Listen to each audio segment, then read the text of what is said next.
করা যাবে না, তা সত্ত্বেও বালি মাফিয়াদের দৌরাত্ম্য কিরকম দেখুন। ডেবরায় একটা নদীতে বাঁধ তৈরি করে ফেলে বালি চুরি করছে এই বালি চোরের দল।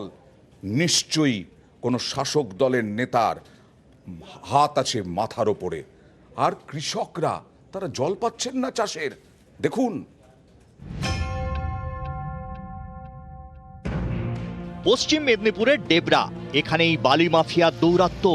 কংসাবতী থেকে দেদারে চলছে বালি চুরি। নদীর ওপর বাঁধ দিয়ে বদলে দেওয়া হয়েছে গতিপথ। এর জেরেই বিপাকে কৃষকরা, কারণ চাষের জন্য নদীর জল পাওয়া যাচ্ছে না। নদীর জল হলে 12 মাস আমরা এই 5টা জাতের চাষের যোগাযোগটা, জল পেলে আমরা চাষ করতে পারবো। জল না পাওয়ার জন্য আমরা কিছু চাষ করতে পারছি না।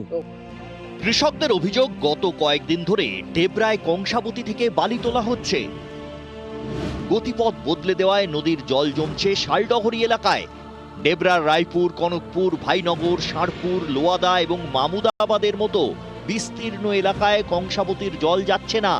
এর জেরেই সমস্যায় পড়েছেন কৃষকরা। আমাদের এখানে সেলুগুলো খুব ছোট ছোট লেয়ার আছে, 30-35 ফুটে। তাতে আমাদের ওয়াটার লেভেলটাও দাঁড়াবে, তাতে আমরা ভালোভাবে চাষবাস করতে পারবো। নদীতে জল চলা অ্যাকচুয়ালি ভালো, এটা যারা কেউ করেছে তারা ঠিক করেনি। কৃষকদের দাবি, ডেবরার অনেক জায়গায় মাটির জলস্তর অনেক নিচে, তাই মেশিন ব্যবহার করেও চাষের জন্য পর্যাপ্ত জল তোলা যায় না। ফলে ভরসা কংসাবতীর জল, কিন্তু বালি মাফিয়া দৌরাত্ম্যে নদীর জল মিলছে না। চাষের পক্ষে খুবই ক্ষতিকর, কেননা নদীতে জল চললে আমরা জলটা পেতাম নদী চাষের জন্য, সেই জলটা পাচ্ছি না।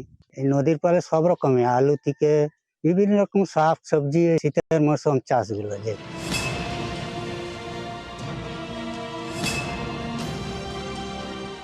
সকালবেলা ইনফরমেশনটা পাওয়ার পরে কনসার্ন বিএলআরও যিনি আছেন উনি ফিল্ডে গিয়েছিলেন, পুরো টিম নিয়ে যাদের জায়গাটা যাওয়া হয়েছে এবং ওখানে গিয়ে অলরেডি যা জলটা যেভাবে আটকে রাখা হয়েছিল ওটাকে খোলার জন্য ইমিডিয়েটলি বলা হয়েছে এবং এই মুহূর্তে কাজ চলছে।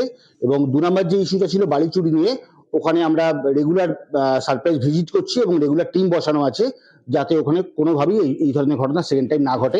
এখন সকলের থেকে চিন্তার বিষয় হচ্ছে, শীতকালীন সবজি উঠছে, চাষ উঠছে, এই সময় যদি কাঁসাই নদীর জল এইভাবে আটকে দেওয়া হয় তাহলে কিন্তু বিপাকে পড়বে চাষিরা। তাই প্রশাসন কবে এই বিষয়টির দিকে নজর দিবে সেই দিকেই তাকিয়ে রয়েছে সবাই। পশ্চিম মেদিনীপুর থেকে দিগ্বিজয় মাহালি, নিউজ 18 বাংলা।